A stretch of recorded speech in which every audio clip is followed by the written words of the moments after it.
Assalamualaikum warahmatullahi wabarakatuh. Nama saya Belia Putri Suci Andika. Saya akan mempresentasikan tentang kasus kebangkrutan perusahaan BlackBerry Limited. Sebelum itu, apa itu kebangkrutan? Kebangkrutan adalah suatu kondisi di saat perusahaan mengalami ketidakcukupan dana untuk menjalankan usahanya. Kebangkrutan atau kegagalan dapat terjadi karena beberapa faktor internal maupun eksternal. Faktor internal diantaranya manajemen yang tidak efisien, masalah modal atau biaya, ataupun karena adanya kecurangan yang dilakukan dalam perusahaan. Kemudian, faktor eksternal biasanya terjadi seperti masalah pada supplier, persaingan bisnis dengan perusahaan lain, ataupun karena kondisi perekonomian negara dan dunia. Berikut profil singkat dari perusahaan BlackBerry Limited. BlackBerry Limited adalah sebuah perusahaan perangkat telekomunikasi dan nirkabel asal Kanada. Perusahaan ini didirikan pada tahun 1984 oleh Mike Lazaridis dengan nama Research in Motion Limited, kemudian diganti menjadi BlackBerry Limited. Perusahaan ini pernah mengalami masa kejayaan pada tahun 2008 di bawah pimpinan co-CEO Mike Lazaridis dan Jim Balsillie. Nilai perusahaan ini mencapai 84 miliar US dollar. Berikut beberapa penyebab BlackBerry mengalami kebangkrutan. Terlalu percaya diri dan meremehkan kedatangan produk baru dari perusahaan lain. Mike Lazaridis dan Jim Balsillie meremehkan kedatangan iPhone pada tahun 2007.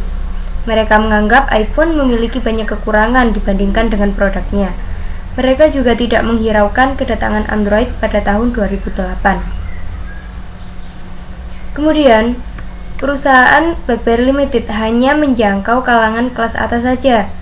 Mereka tidak menjangkau kalangan kelas bawah karena dianggap tidak bisa menaikkan penjualan dan nama besar. Jadi, perusahaan BlackBerry Limited fokus kepada kalangan kelas atas seperti pejabat, artis, perdana menteri, dan lain-lain.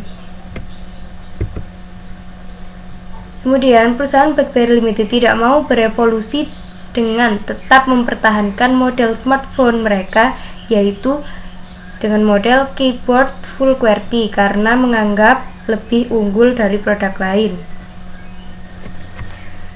BlackBerry Limited juga mempertahankan model QWERTY ini karena menganggap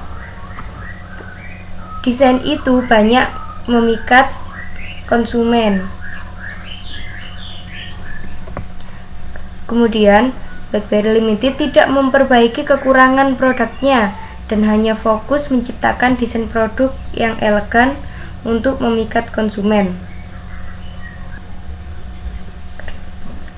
Karena terlalu fokus menciptakan model yang lebih elegan, BlackBerry tidak menghiraukan kekurangan ponselnya, seperti ngebug, lalu fiturnya yang kurang menarik.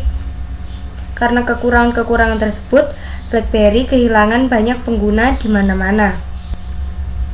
Karena semua orang sudah mulai menyukai Android dan iPhone.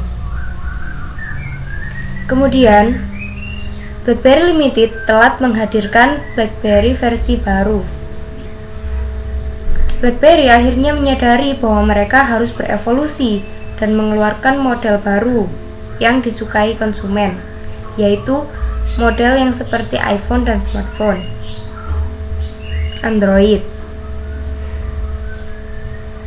Pada tahun 2011, BlackBerry mengumumkan bahwa mereka akan merilis BlackBerry versi baru, yaitu BlackBerry 10. Namun, perilisannya diundur sampai pada tahun 2013 dengan nama BlackBerry Z10. Namun, karena kemunduran perilisan, mereka menjadi kehilangan pelanggan. Tidak banyak orang yang minat dengan BlackBerry ini, dan dikabarkan stok barang mereka menumpuk di gudang penyimpanan. Karena kegagalan mereka ini, pada tahun 2016, BlackBerry Limited memutuskan untuk berhenti menciptakan smartphone sendiri. Berikut beberapa pelajaran yang dapat diambil dari kesalahan BlackBerry Limited. Sebuah perusahaan harus selalu berevolusi dan mengembangkan inovasi menyesuaikan perkembangan zaman. Kemudian, perusahaan tidak boleh menganggap remeh pesaing bisnis. Selalu maksimal dalam menjangkau konsumen dan tidak fokus kepada satu kalangan saja. Selalu menerima masukan dan kritikan dari konsumen dan berusaha memperbaikinya. Sekian presentasi dari saya. Terima kasih. Wassalamualaikum warahmatullahi wabarakatuh.